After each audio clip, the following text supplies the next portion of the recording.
Greetings everyone, Eric's UK here again with another vid. RPG Day 2020, day something, day 23, and the word of the day is edge.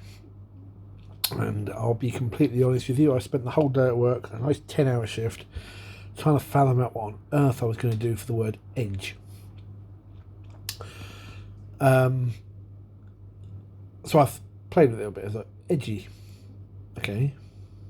So, edgy is a term I've never actually been sure what it means.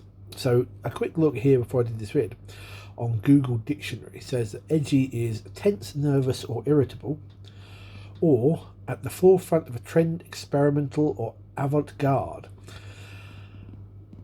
That still doesn't really help, but it made me think, what RPGs, if any, have ever been classed as edgy?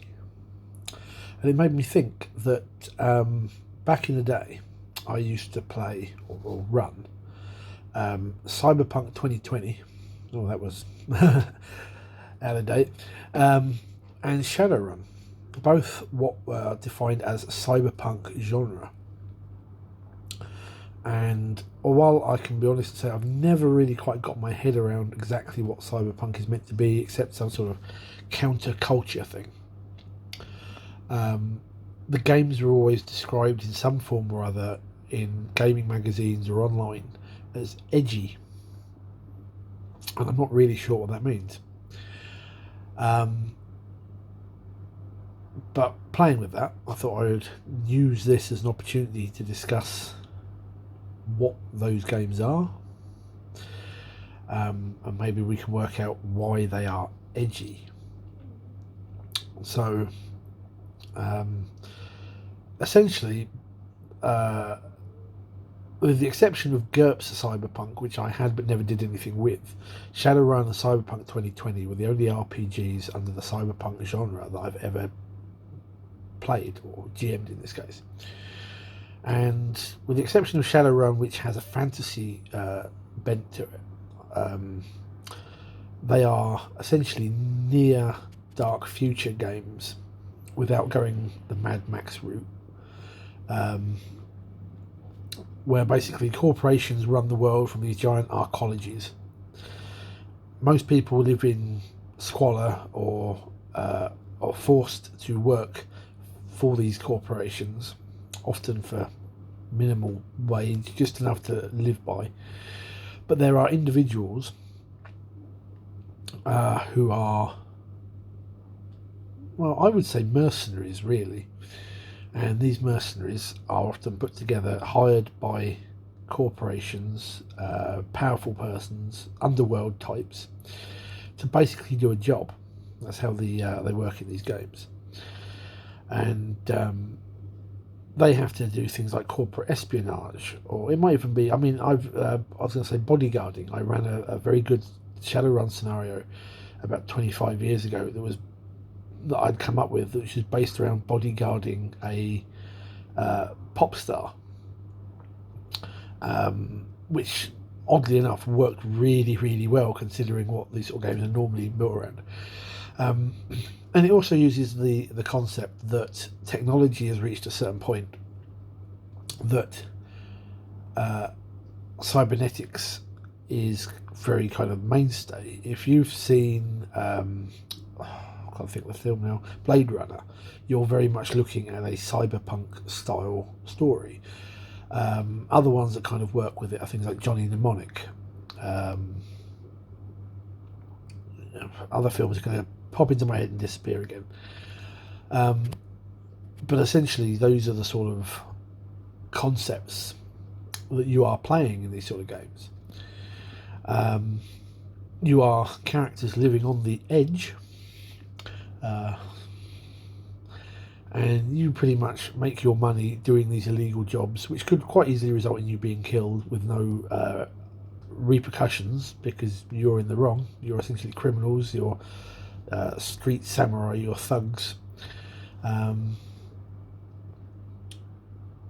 Your characters are generally not good guys in the terms that we normally have for role-playing games, and more often than not, as I said, I use the term mercenary, and I think that's quite accurate. You are paid to do a certain thing, and it doesn't matter. You'll try and do it to the best of your ability. But if people get killed because of it, then hey, that's life in the arcologies of 2020 or whenever. I've actually quite enjoyed running games like this in the past. I had some friends who weren't keen on it. They thought they called them big gun games, and they felt that it kind of detracted from a lot of role playing or the traditional sort of fantasy thing that we do normally. But I imagine saying that these games are edgy is about right, because you're not playing, as I say, you're not playing heroes. You're very much playing characters that live day by day, do whatever they can to get a few credits. They might find something on a job that could save the lives of thousands, or even just a politician or a celebrity or something, or a small child somewhere.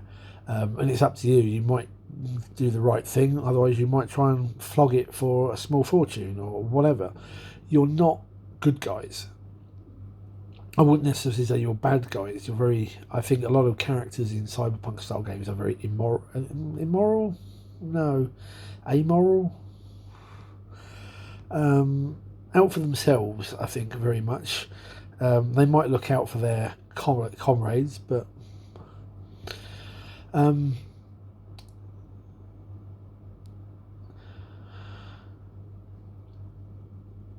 would just say that those are the sort of games, to my mind, that would fall under edgy, even though, as I've said, I'm not 100% sure I know exactly what it means in regards to gaming. Anyway, this is getting on for like 7.5 minutes now, so I'm going to stop waffling, because it's been a very much a stream of consciousness sort of chat, and I will let it go. Cyberpunk and Shadowrun are going to be games that I am going to add to my games I've played topics as well over the next few weeks, so I'll go into a bit more depth then. But anyway, I'm quite interested to see whether you agree, if you understand how edgy works, either in role-playing games or in sort of like the cyberpunk genre, especially the two together. Anyway, thanks for listening, and take care, guys, and good gaming.